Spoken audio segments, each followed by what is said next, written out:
it is like being in this space, it kind of does bring back some of those old wounds. But I think that when you, like you were talking about the podcasting community, when you align with those right people, it makes everything that you've been through, everything that you've overcome and that you're going through, and all of that, it makes it worth it. And it's just something that it doesn't define your worth. That's the big thing that I want people to know is if somebody doesn't see your worth, it doesn't mean that you don't have worth. It means that they don't see your worth. And that's a them problem. And a big thing that we do, especially me as a people pleaser, recovering people pleaser, I'll say, is making other people's problems my problems. We don't, this isn't an agency here. We don't have to adopt their shit. They have their Right? shit, we have our shit, and you don't have to make other people's shit your shit. So, Hi, guys. Today's guest, oh, happy Monday, by the way. Hope it's marvelous. Today's guest is Kevie Jackson, aka Kevie the Dreamer. He is a self-empowerment creative, singer, and the host of the inspirational podcast Cultivation with Kevie, a self-empowerment podcast cultivating courage, confidence, consistency, and creativity. With a background as a longtime nurse and a passion for storytelling, Kevie shares powerful conversations that blend nostalgia, vulnerability, and personal growth. Through his podcast and content, Kevie inspires listeners to grow through what they go through while amplifying underrepresented voices across entertainment, wellness, and creativity. His journey, from bedside care to building a multimedia brand, makes him a compelling voice for anyone navigating purpose, burnout, reinvention, or the courage to dream big. Kevie brings warmth, wit, and wisdom to every mic he touches, whether he's interviewing celebrities, singing 90s R&B covers, or reflecting on spiritual awakenings. He invites audiences into a safe space for honesty and hope. So Kevie is my new friend, and he has a very sweet, loving, kind, caring, compassionate spirit. And it was really good to hear his story from him and to just like connect around our touch points that are so similar. And he really just has the biggest heart. And I love his voice in this world. And I love that he can be seen for his heart, his gifts, his talents. And we just had such a good time. And he's been such a good support since we've met each other. And I'm just so happy that I got to have him on my show. And he's a cutie patootie, damn it. He's so cute. And yeah, so I really appreciate our time together. And let me think, is there anything else? I can't think of anything because I'm tired and a little agitated because I watched OU get their asses kicked by Texas, and I'm just not happy about that. And that happened today, the day that I'm recording this intro. And also, just so you know, I've been baking this weekend, and I was like, I want something like brownies, but I don't have the stuff to make brownies, so I made blondies, right? And I chopped up these, fudge stripe cookies to put in, because I had no chocolate chips either, okay? And so anyway, the first time I overcooked them, and so then today I put them in a different pan, like a smaller one, way the hell undercooked them, so they looked so dumb, but they did taste amazing. But I've eaten a little too many of them, so yeah. And if you follow me, you saw that I posted about the Zero Symposium. It went really well, and I feel good about it, and I'm just riding high on that. So looking forward to another good week, going to Texas this week to do some fun stuff with my familia. And yeah, I guess that's all. I'm just rambling. So I know you guys are going to love Kevie. I know I do. And we had such a beautiful conversation. Thank you, Kevie, for being so open and vulnerable with me and just like being willing to connect on such a beautiful level. I just really appreciate you, your truth, your authenticity, your rawness, your realness. And I see you, boo. So without further ado, here is me and Kevie. Emotionally unavailable. Okay, well, I'm glad to have you on. Hope you're doing well. I sure loved being on your show. I was looking at your profile because I was like, well, what's the deal here? Um, and I can see now why you felt like my message resonated so much whenever we visited before, because it sounds like we've had a lot of the same path. The first question I wanted to ask you, I want to get into what your past was, but what I felt really like pulled to was do you feel like you made like the right decisions for the wrong reasons? Mm. Do I feel like I made the right decisions for the wrong reasons? That is a powerful question. Um, hmm. Gosh. I've never thought about that before.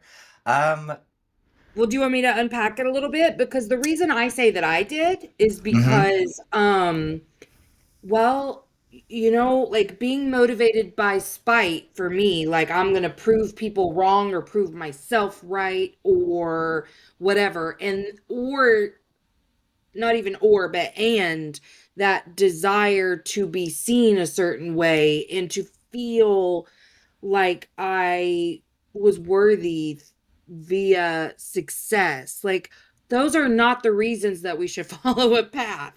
It's the most common reason that we go down a path, but I feel like there has to come a moment where you realize shit, like I did some things that weren't necessarily bad for me, but the reasons behind them leave me in a place of burnout regardless, you know?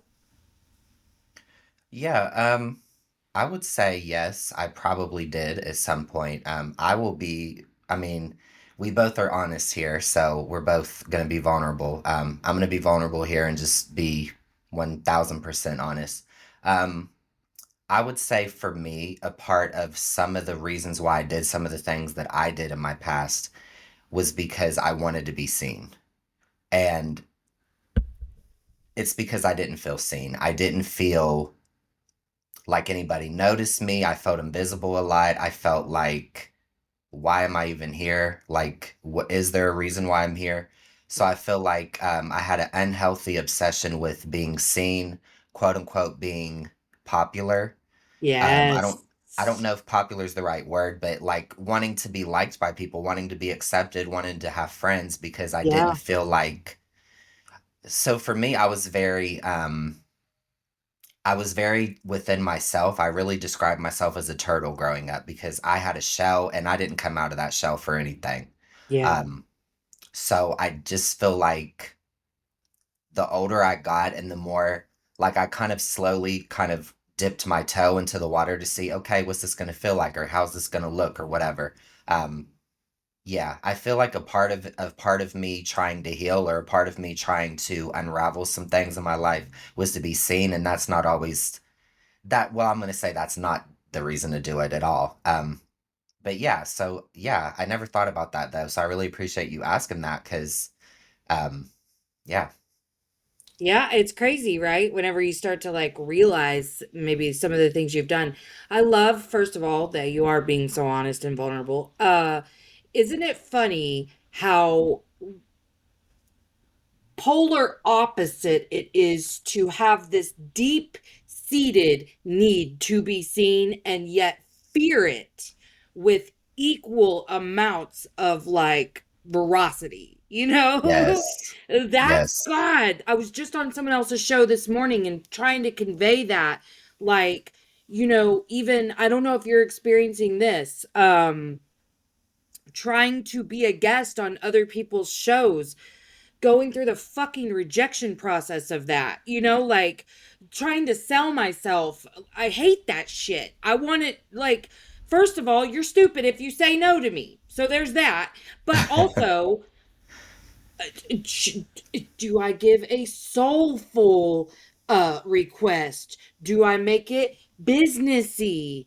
And no matter what, each rejection makes me question it. And I'm okay with that. Like, this is a process and I'm growing through every little rejection. And I really am not taking that as personally as I am um you get to that place where you say something that is your truth, but then later you're scared that you said it. You know what I mean? Like, Yes. that's Yes. it's so scary. So Yes. before when I am tired, it is very hard to shut up. I'm just gonna let you know. I'm working overtime to shut up. But I do wonder what was you, because you mentioned in your profile um a past. What led you, kind of, what were those early days like, and how did you get kind of to the place where you're like, I need a shift? So, my earliest memory of my life is I was 4 years old. I was lying on my grandma and grandpa's couch. It was a holiday. It was either Thanksgiving or Christmas. My mother is the type of woman that she is a hard worker. Like she works her fucking ass off and you have to tell her like, Stephanie, I'm going to say Stephanie here, but mom, have a seat, like relax, just chill. So she was over at her mother-in-law's house helping her with the probably Thanksgiving dinner is what I'm going to call it, but it may have been Christmas, whatever. So a lot of my extended family on my dad's side, they live in Columbus, and then I live in a smaller city that nobody in the world's heard of. It's about like 2 hours from Columbus, Ohio. So basically, my family would come down on the holidays, and we would all get together. So anywho, so my mother is like cleaning up after the dinner. She's with my grandmother, my paternal grandmother. They're cleaning up, and the earliest memory that I have is me like I think I was 4 years old. I'm lying on the couch asleep, and my drunk uncle stumbles into the house after a night out. He comes in and he says, "Oh, look at that little faggot sleeping there." And I'm like, "Mommy, what's a faggot?" Like, I'm four. I don't know what that means. And I didn't feel No, I take that back. I try to be optimistic, but we're going to be honest here. We're not going to, sugarcoat it. I started to say that I felt like I probably had a positive reaction. I internally felt like I never felt safe around him ever. There was never a Yeah. connection. I could just feel that energy. But when I heard that, I'm like, and I didn't know what that meant. And so we're going to fast forward to I was 21, I believe. I was in my early 20s. So another Thanksgiving dinner. This time it's at our house. Um, my father, who is no longer with us, my father was a drinker and he had two brothers. They also were drinkers, but my father and then this particular uncle that I'm talking about, they were the drinkers. They were the ones that really went hard in the paint. They were his Um, brothers. Yes, so these Okay. are his brothers. So one brother came down for Thanksgiving this year. So just to give context here, so my father's side of the family, he had a big family. So he had seven siblings altogether. Okay. Um, from my grandmother and my grandfather, they had six children. So my father is a set of twins. He was the oldest, and then he has three sisters, and outside of his twin brother, another brother. So there's three boys, three girls, and then he's got two other siblings that were before my grandmother.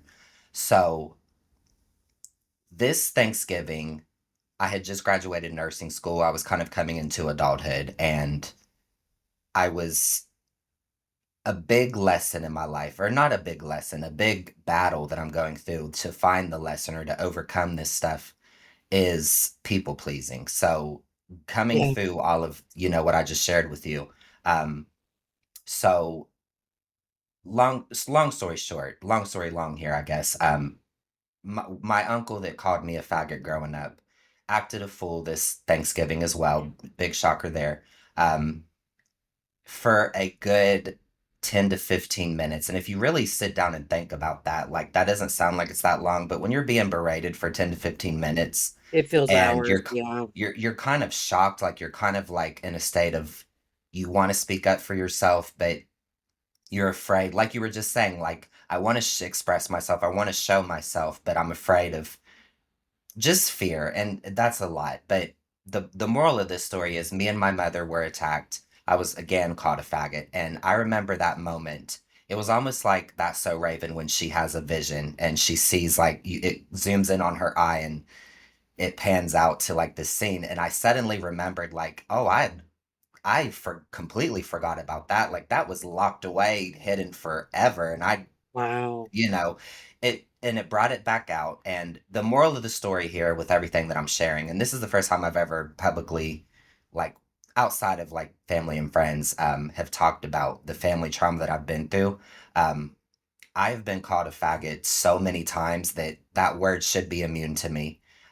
Anytime that somebody attacks me, that's what they say. And then it turns into it was family that called me that word. And then it was also in school. So it was just all the time. Oh, Everywhere I turned around, I yeah. couldn't escape it. And being a child, being somebody that grew up already afraid and already nervous and like already kind of knowing, like, okay, I'm different. So am I really truly safe? Am I accepted? It Right. was a lot for me to I was very within myself for a very long time. So the irony of me publicly speaking and me having my own podcast, um, I didn't share my voice or myself with anybody. Um, and then so that happened, being attacked by this uncle multiple times, and then um, losing my father, and then losing my grandfather, and basically just patterns of familial abuse. I mean, we could talk all day, but my point is, being attacked by family was a big part of my story. And sometimes I used to think, well, I don't want to talk about it because then I'm going to sound like I'm crying or I'm whining and, Yes, like I'm because you've been complaining. taught, like all of us, to Yeah. minimalize and trivialize your experiences, that somebody else had it worse, that Yeah. even there are greater levels of abuse than what you experienced. So I'm glad that you're kind of seeing the paradigm shift here because you have every fucking right to take up your space. You know what I mean? And so I know you Absolutely. know that, but I want to validate that. I do have a question. Hmm. Were you called this because you are gay, or because at 4 you're not gay? I mean, you are, but you know what I'm saying? Like you're not being called that because you're acting gay when you're 4. Every little 4-year-old boy's gay. I mean, I've had 4-year-old boys literally. Like, you know what I mean? And God, sexuality is such a spectrum. So like that's a whole separate topic. But yeah, okay. So I just didn't want to assume, So Well, I okay. really appreciate that actually, because the more you assume, right? Um, but yes, I mean, I am gay, and that was a big part of, I was very, so again, I'm going to go back to my childhood again. Yeah, So go. Yeah. I have boy and girl cousins. I have a big, big family, right? So my grandmother and grandfather live right down the street from me. So we were, as toxic as this sounds, we were very close. Like my cousins, like I adored growing up with them. It was like my brothers and sisters. We had so much Yeah. fun. And this was a time, in the 90s, back in my day, I could safely walk down the street. I, was able to do that. So I remember just walking down there, and the holidays would, I'd be out of school. They're down at the house, and, we're having a party. We're playing the Sega. We have our own private room watching cartoons, and it was just a good time. But I was closer to my girl cousins than my guy cousins. I Hmm. early on was very afraid of everything and myself. I think I was most afraid of myself. I was afraid because I knew it was drilled into me. And I mean, I'm not going to, not that I'm protecting him, but I am going to say that it was my father. It was drilled into me that you can't play with Barbies, but I loved playing Barbies with my cousins. I mean, that was what I wanted to do. I wanted to fucking have a Barbie, and, I Yeah. wanted to just play with my girl cousins. That's what I wanted to do. So, it was always like the elephant in the room, like, is Kevie gay? Or, you know, just talking Well, shit about a for some child. people, having a gay child is the worst thing you can have. Besides, like some women having a fat child is the worst thing you can have. But like there are men who, if you have a Well, gay child, that's the worst it gets. and let's also add this into the fire too. In a black household, it's Right. it's the abominable sin. Like Oh, that's the worst absolutely. For fucking thing so in the many world. reasons, but S- masculinity being the biggest. Yes. I feel from a white perspective, and that probably isn't even fair for me to say, but from the things that I have seen culturally, it's a Yes. masculinity problem and Yes. it's very So toxic. Yeah. it was very And hmm. but I think that it speaks truly to all of us and all of what parents go through when they haven't dealt with their own subconscious internalized shame about anything, because you're now a reflection and an extension of me. And holy fuck, if I have a gay kid and anybody knows about that, oh my god. So yeah. Yeah, it was a lot. So, I mean, early on, I was just very like trying to hide it, trying to Sure. present masculine and trying to, it was a big thing. I didn't publicly, and I just want, first of all, there's a couple things that I want to highlight here, and there's a couple things I want to make clear. My mother is an angel. My mother is a godsend. Like, she protected the hell out of me. She bought me that damn Barbie. She didn't give a shit that I played with my girl cousins. And my father, I don't want it to sound like he was He did his his side of the best. family. Yeah. His side of the family definitely bullied me and put me through a lot. But the worst thing But that he he did was he probably didn't. experienced very similar things. Yes, he just didn't want me to have a Barbie. I mean, he was a man, and that it was just, it was complicated, but there was a long time that I tried to hide it, and I didn't. I was very uncomfortable expressing myself, or that was another issue that I had connecting with people. So that was a very early Yeah. determining traumatic thing. Well, Um, God, I mean, you want to be seen, but there's so much of you that you can't show because it's not safe. I mean, let's be real.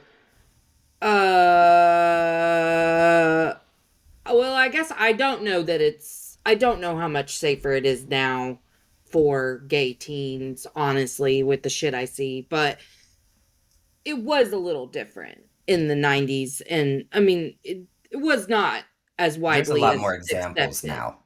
There's Yeah. a lot more And you representation. exactly. At least if you didn't have acceptance, you did have representation now. But then we kind of had neither. I mean, I don't remember how old you are, but I graduated in 1998. So late 90s it started to become okay for girls to be bi in high school. That was kind of like accepted, but otherwise Hmm. it was pretty bad. And depending like on how small your town was, and I think Ohio is considered the Midwest as well, right? Like, Hmm. yeah, Hmm. so I mean kind of similar demographics. But yeah, I think I love that you can hold two perspectives about like your dad, because he was like every other dad in that generation, first of all.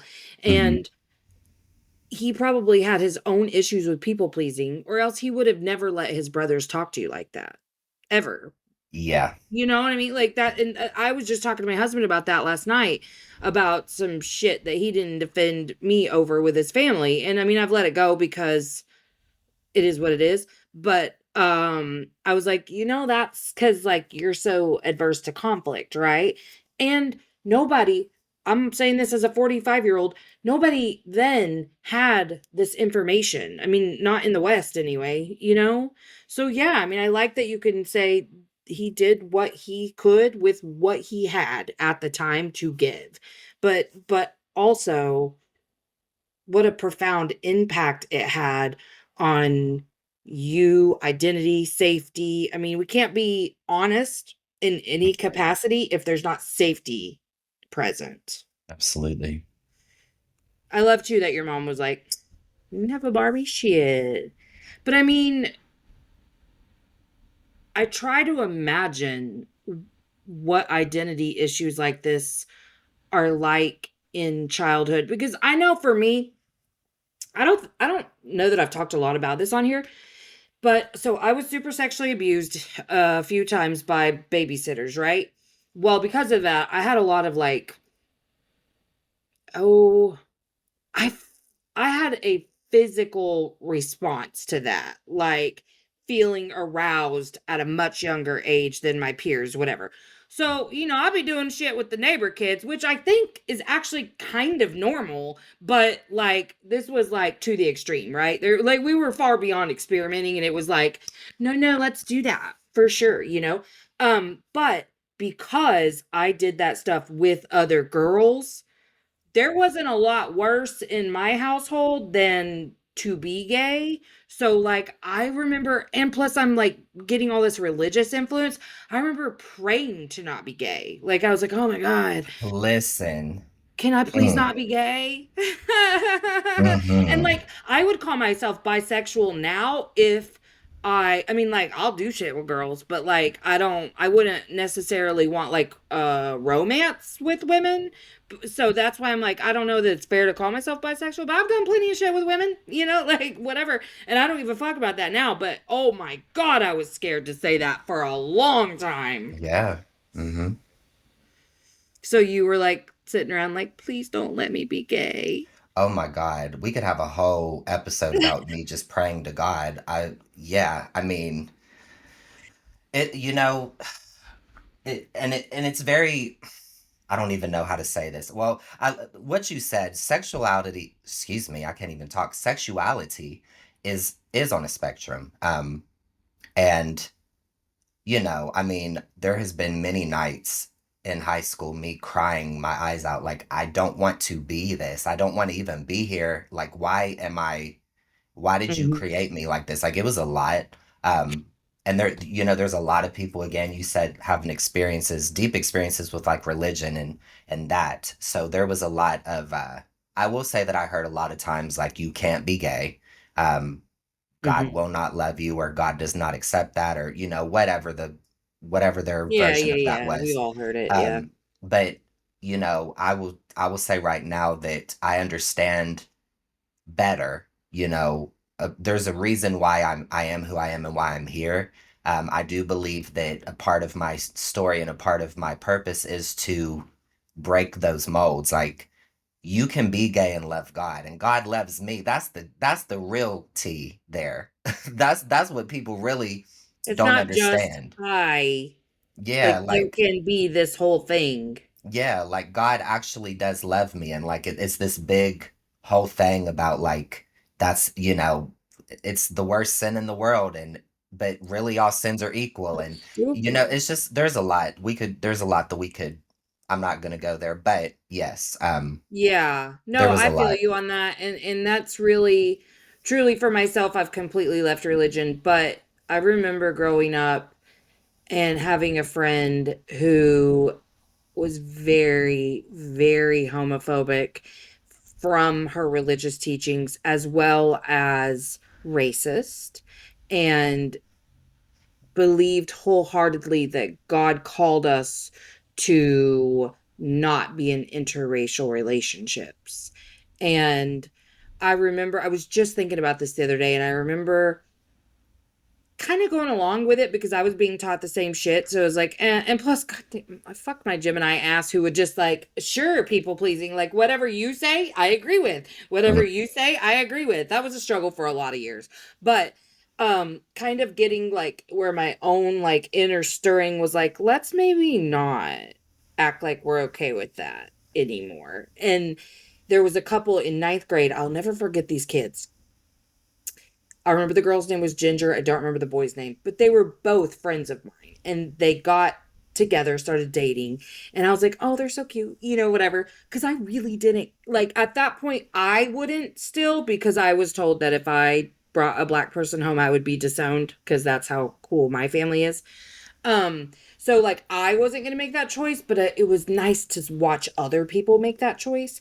And I remember like celebrating it. And then she was like, oh, blah, blah, blah, blah about Jesus. And I was like, yeah, I mean, they're really cute though.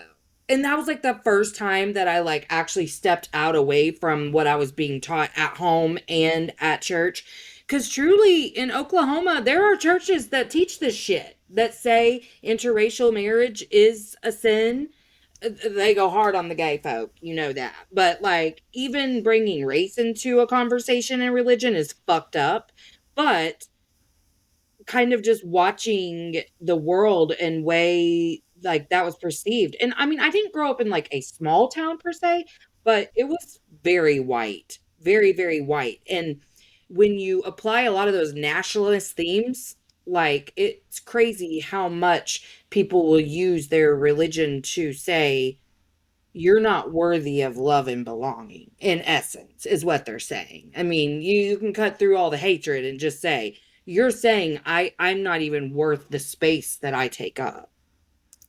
Well, I can even tell you a quick story about that. So I identify as black, but I'm biracial. I have a black father and a white mother. So I know that all too well Mm-hmm. in my family and in school. So I never this is going to sound really silly, but this is truthful. So it is what it is. Um I never realized that I was mixed until I was called a half breed in high school. I Shit, just really? I just never thought about it. Like Yeah. I knew that I had a black father and I knew that I had a white mother. But I mean, So his family didn't take issue with the fact that he was with a white woman? they didn't to me, but before Okay. me, yes. Before me, my mother's side of the family had a huge problem with it, and honestly, my dad's side of the family also had some issues as well. To my face, I didn't see a lot of it, but I do know that there was family members on my mother's side, so this is the white Yeah. side, that wouldn't come around me, that I don't know to this day. Yep. And I mean, couldn't give a shit less. It is what it It'd be is, the but white folk. Mm-hmm. but so high school, I don't know. Well, you're a little older than me, so maybe I'm 35. So maybe so I don't know if you remember ICQ or like just the I guess we'll say like the AIMs and the Yahoo Messengers and Yes. those type of things. So Yes. ICQ was popping in my day. So Okay. in the early 2000s, I think this was maybe 2005, I was probably 15. So after school, we would hop on ICQ and we would just be on ICQ, like internet chatting all night with our friends. So I was into like this little argument as a child with one of my friends at the time. Um, don't remember what it was about, but one of her friends messaged me and was like defending her. And it turned into Goodness. racially motivated very quickly. Oh, So I was called the N word, and no. that didn't bother me because I was used to that. But this is where I really had that moment where I was like, oh, I never like it was a moment that I guess I just didn't ever think about it. So basically everything that you're saying, it was told to me like, it was something about trying to use the Bible and, God is against whatever. And then it became, no, not N-word, actually half breed. And I was like, oh, wait a minute. And I knew what he was saying, but I had to Yeah. really, it was like a moment where I was like, I've never been called that before. And I never Well, first really, of all, bitch, did your grandpa tell you to say that? Because that's not even like shit people be saying anymore. What well, the and fuck? then was telling me like Bible verses that, Uh-huh. agree with it or whatever. And this is, this is how, I don't even know how you would describe it, but my parents were home because my mom worked evening shifts, so she just so happened to be off. And I'd said to my mom, because I thought I knew, but it just really wasn't computing to me. And I was like, Mom, what does half breed mean? And she said, Who Oh the my fuck God. said that? Like she was Yeah. hot. And my mom doesn't, What? my mom cusses, but I mean, like, she's very, like, just chill and meek and, like, She's just demure. yes, it takes a lot to get her riled up. So Yes. when I said that, she said, "Who the fuck said that?" And I was like, "Well, someone just called me that on the computer." She goes, "Who?" Like, wanting That all the was it. information, was pissed. So then I realized, oh, because I just never thought about it. Like, I knew that I was mixed. I don't want to be, ridiculous here and not. I knew, but that was my everyday life. I didn't think anything about it. And then Well, when nobody I was like realized, crucifying you and your family to your face about it. So you had other no. identity issues to worry about. Yeah, I mean, I was stuck in the gay battle. I didn't think anything of that. So then I was like, You "Oh, didn't know you yay, were double here's a new fucked. battle. Yes, Here's exactly. something You're new like, people can call me." damn, I got a So new thing unlocked here. Shit. it was crazy. So, yeah. Well, you just reminded me, and I think I did tell this story one time because it's one of my biggest sources of shame. But I forgive myself because I didn't know better. But I had that racist ass grandma, right? Well, she and other people had taught me to believe that interracial marriage was a sin. My bitch ass tells this girl, now this was the year before my little friends started dating, year or two before.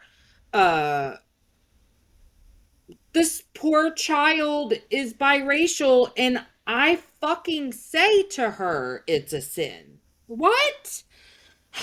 It's awful. It's fucking awful. Almost got my ass beat, rightfully so. She should have whooped my ass. But the next day, she comes up to me with a fucking Bible and says, "Show me in the Bible where it says that." Do you think I could do that? And I was like, oh, and it was just my grandma said that. You know what I mean? Like, Mm. that was the first time. Because then I remember asking a friend, I was like, it says that in the Bible, right? Get like the girl that like we all look to for Christian advice, you know? And she was like, well, some people interpret this particular verse to mean that. I think she was also racist and so whatever, but she wasn't going to be like letting me go tell this girl what Mindy said, blah, blah, blah. You know what I mean? But that is rhetoric that is still alive to this day, I know. But I like, well, honestly, I just can't even. The fact that I Well, was praying away any sort of gayness and can relate to that, I can't even imagine well, I adding the think other shit. I think that that's a great example of that you shouldn't just follow everything that you're taught, you know, that you shouldn't follow everything that you're told. And I think that that's just an example of figure it out for yourself, you know, if Hmm. you, and you, we don't have control over how we're raised, you know, none of us, nobody does, period. So if you were raised by a bigot or if you were raised by a homosexual, I mean, just whatever, like Yeah.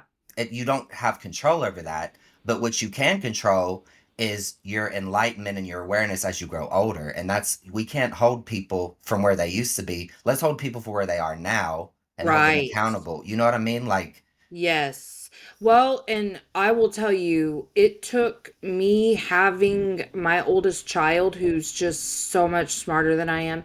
He's taught me so much. But well, you know, he's a free thinker. He's a pattern recognizer. Those are not things I was. Like I was very compliant as I was taught to be. And in compliance, you find complicence. You know what I mm, mean? And so what happened was not questioning anything. Like I took every word of the Bible that I did know very literally and was it was a real source of fear for me and always felt like no, you know, I remember being in college cuz you know my degree's in social work, pretty inclusive background, right? And I remember wanting to go march for gay rights, but being very afraid I would go to hell for that. Like I wanted, like I would vote that way, and I would in private conversation say how I felt, but it was like if I go in a movement to support mm, that, will I go to hell? I literally kind of had to just start deciding for myself, mm-hmm. maybe I will. Like I could never say that's stupid, you won't go to hell because I didn't know enough about religion or myself or the world or anything because I really in some ways was just still in that trauma bubble, you know? Yeah, But I did decide I'll have to take the chance that I'm going to go to hell. You know, like cuz in my world this no longer makes sense to have any sort of judgment, not even the love the sinner, hate the sin type of like I don't want to have hate around this at all.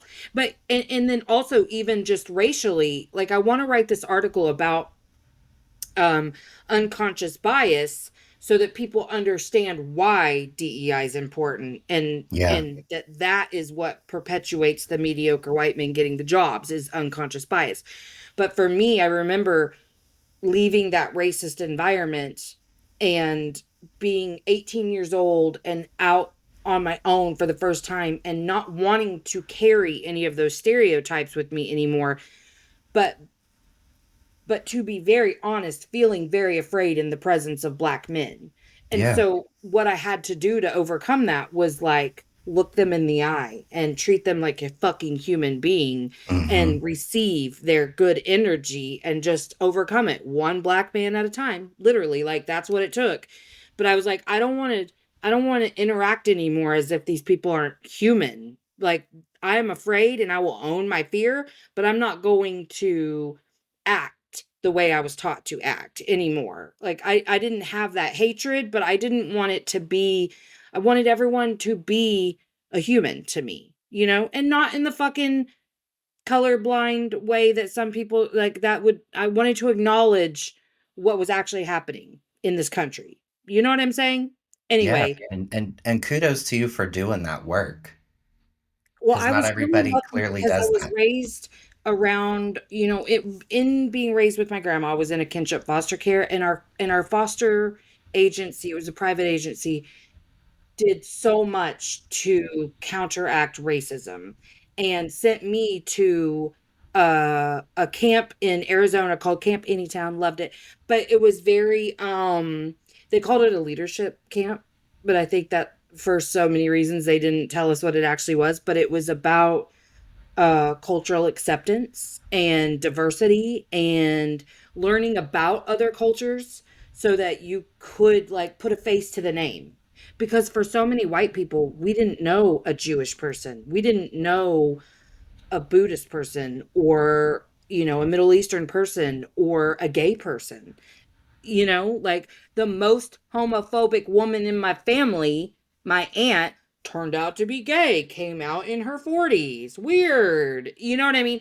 But like we didn't see that shit before. So I was very lucky in the exposure that I got, because I was able to like see like this is not okay. And it got to where like everyone knew you're not allowed to say the N word around me, like whatever, in my family. I don't really talk to anyone's other ones that are alive still anymore anyway, but as like a young adult, I just was like, well, that's not how I feel, so don't say that shit in front of me. You know what I mean?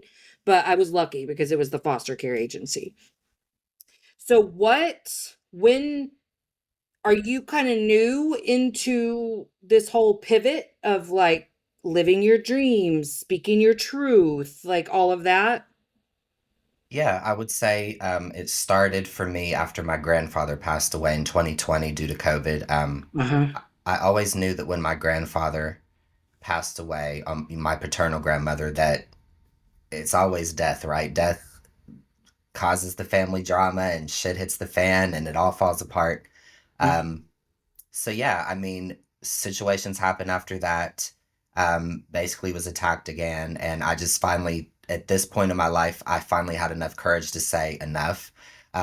I did make a choice, and I'll highlight this because I want people to. I don't. I have a hard time for me. Like I don't give myself grace, right? I always feel like even if you make the right decision, you have to do it a certain way. So I felt like, oh, they probably think I'm a punk because I just blocked them and I didn't tell them off and tell them exactly what they needed to hear. But I really made a choice to protect my peace. And I Yeah. just said, you know what? I don't have to argue with you. You can think and feel what say, do whatever the fuck you want to. It means nothing to me because your opinion about me is not a fact. It's how you feel about me. And that has nothing to do with me. That's your problem. Nothing, exactly. So I blocked the majority of them. They no longer have access to me. Honey, not only did I block them, I changed my phone number, I changed my cell phone provider. I, Good. this is all new. So yeah, I would say in the past 5 years, I still have a lot more work to do. I still have issues Don't with we all? people pleasing for sure. You know, nobody's perfect, but I still want to be stronger in defining my boundaries and speaking up. But yes, I'm new in it, but I'm getting better each and every day. Well, I'm going to tell you what someone told me a couple weeks ago on this show. Her name is Erica Ballard. Um, I was talking about an interaction with this fucking bitch who worked at a school that I worked at.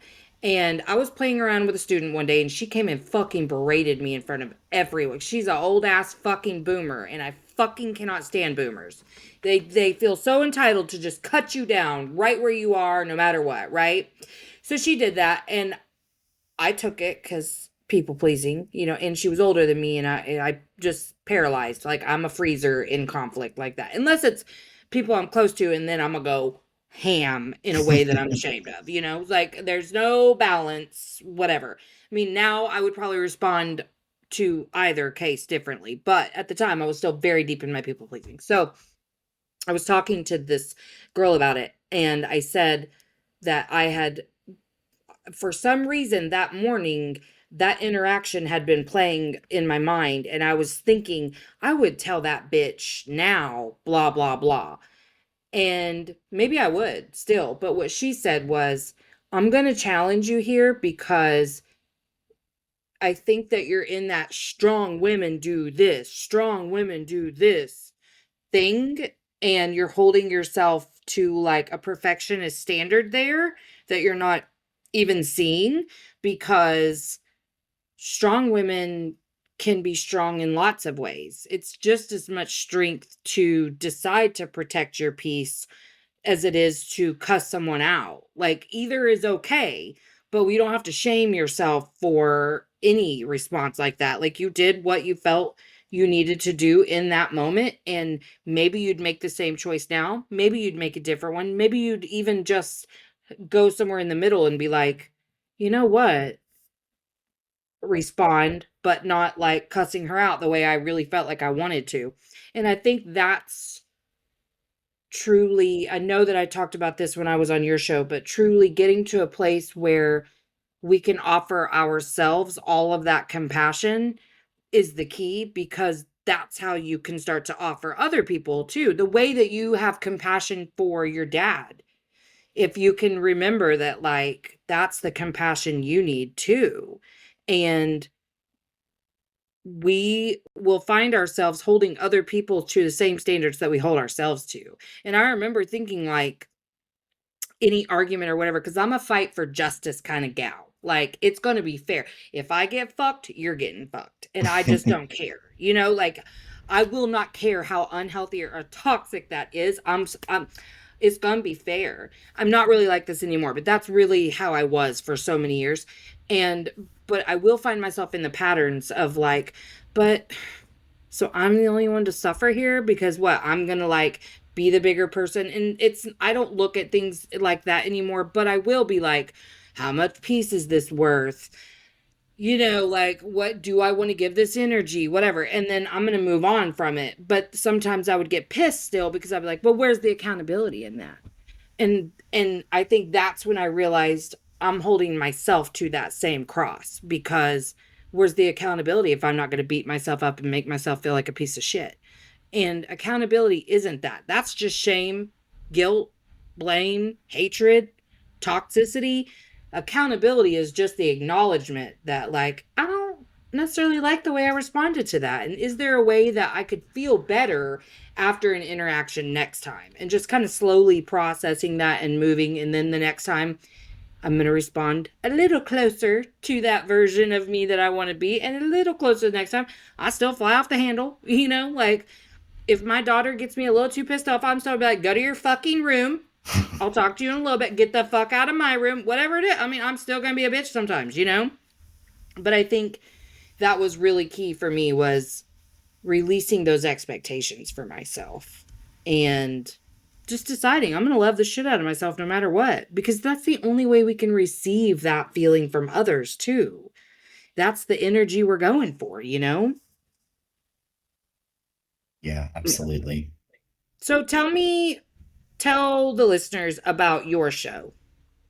So my show is called Cultivation with Kevie, and it was born during COVID. Um, it basically is me talking to people about what they've been through and how they overcame it, learning from their insights, sharing their story. I'll be honest with you here. I've always been inspired by Oprah.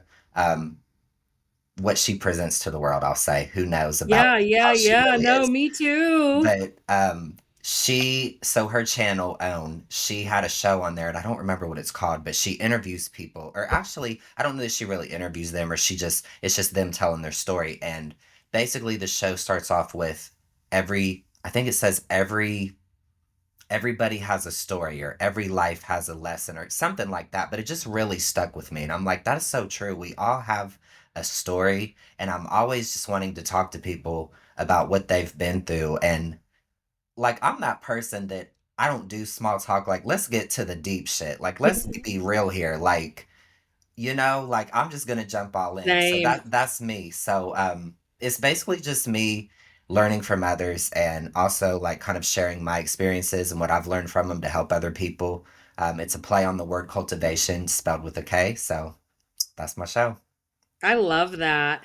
And I feel like our shows are so similar. Because, like, I'm getting to the point where I'm being really honest about the fact that, like, no, really, my show's about me. It's about me because I'm still on a journey for the rest of my life to continue to grow and evolve. And if an expert comes on, I'm going to tap into them as a resource. If I feel like I have can contribute in a meaningful way, then I do. Sometimes I'm just a student of life though. And but like it really is about what I want to learn and take away. Do you have trouble? Like, I don't have a lot of people in my personal life that I talk to anymore because if it can't be like this, it's not for me. I don't want small talk. I just fucking don't. And I never really liked it, but now I understand why. It's just irky to my spirit, and I don't want to. And I did it before just to prove that I could be a chameleon and be whatever the person in front of me needed me to be, and that I was fun and could be the life of the party. I don't want any of that. I want deep shit. And so I think that's why I love having a podcast so much, because every conversation means so much. Do you like have like a close like people in your personal like life that you have these conversations with too? I do. I'm blessed to have. No, I don't have a big circle.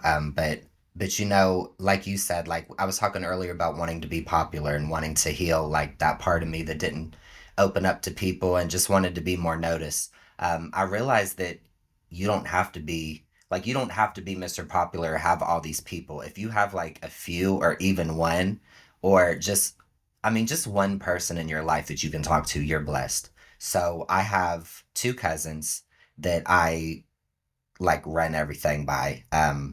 They will get all this work. They don't judge me. I'm so blessed to have them. My mother as well.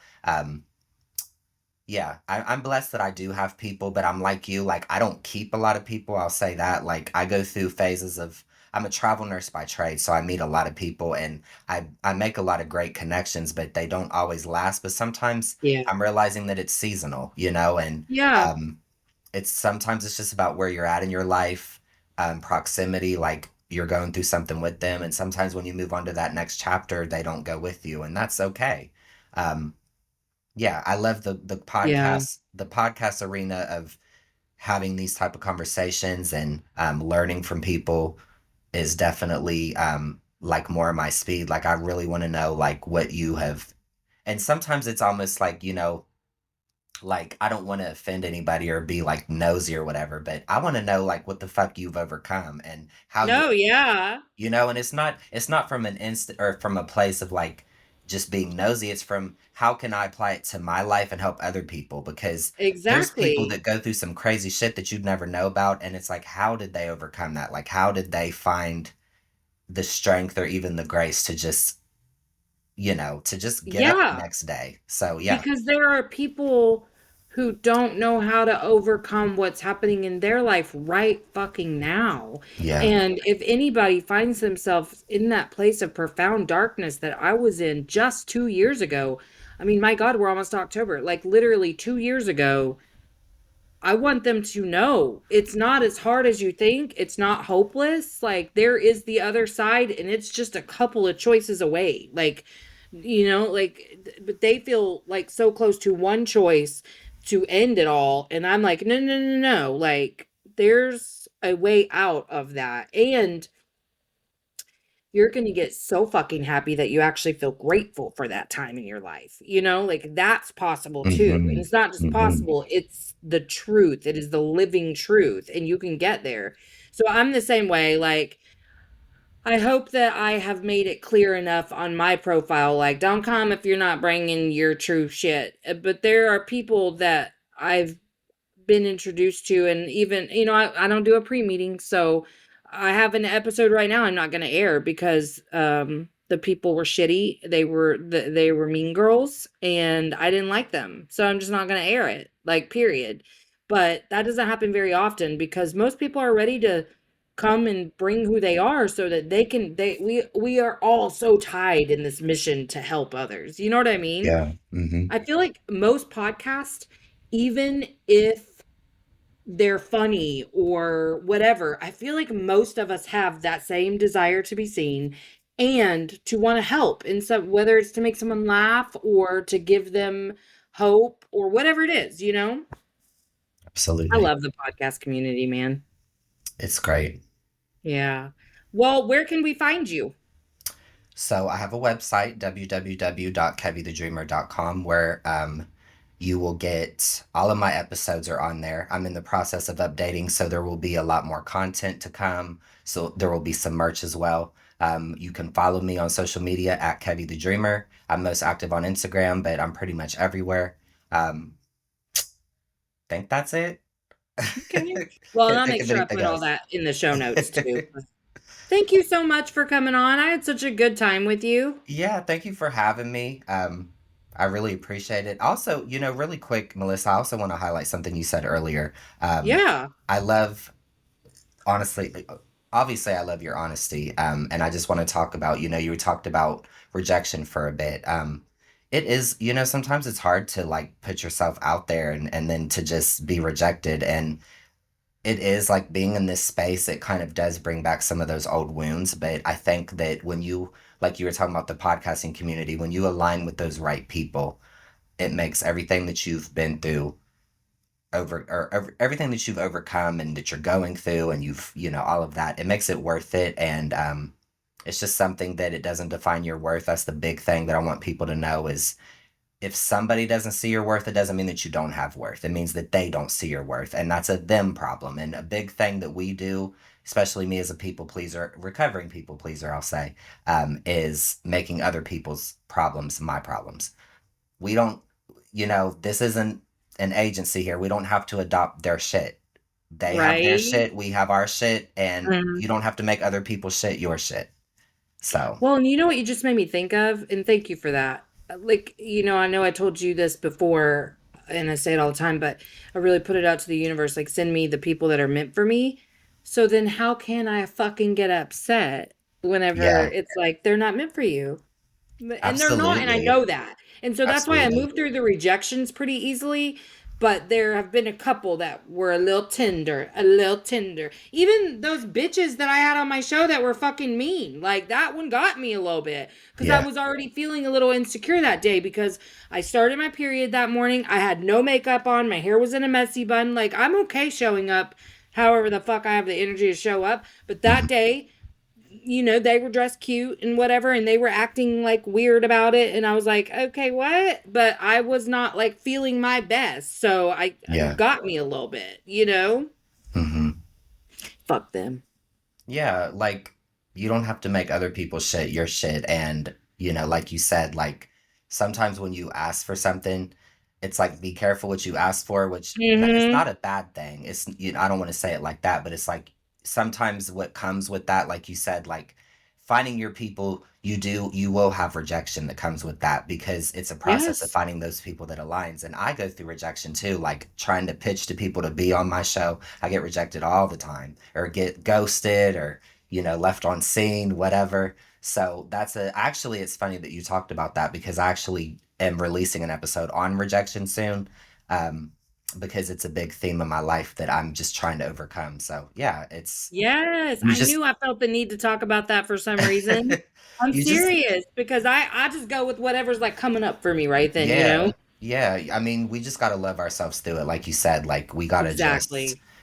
love Because no, it ourselves as truly, we and we are. know it's not Hmm. about us. We know that. Yeah, But, my whole understanding of what this human experience is supposed to be is to be rooted in the human experience while being tethered to something bigger than yourself. yeah, But those roots mean sometimes my human ass is going to feel a little funky about the yeah. rejection. And I have Hmm. great tools for it now, but Yeah.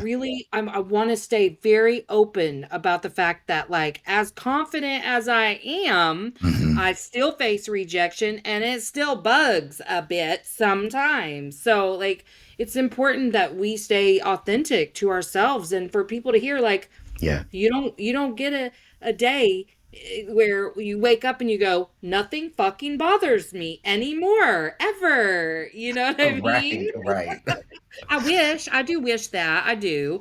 But it's like they say, you don't grow from sunshine and rainbows. So, Mm. we learn our greatest lessons through those rejections. So, Hmm. well, awesome. Well, I really appreciate you. And, I hope we will continue to stay connected. I Yeah. really enjoy you and this connection. Likewise. Thank you so much for having me. I really appreciate the work you do, and I'm honored to be here. Thank you so much, Melissa. Absolutely. Okay, you know to stay around for a sec, right? Yes. Emotionally unavailable. Hey, make sure you've given the show a 5-star rating on whatever platform you're listening to if you haven't already. And check out my website, empoweredwithmelisahepner.org, or my link tree on Instagram at melissa.hepner to check out my latest offers or workshops. All right, that's it from me. So make sure that you check out the show notes for links. And until next time, let's all just keep swimming. Emotionally unavailable. INDEPE and cut.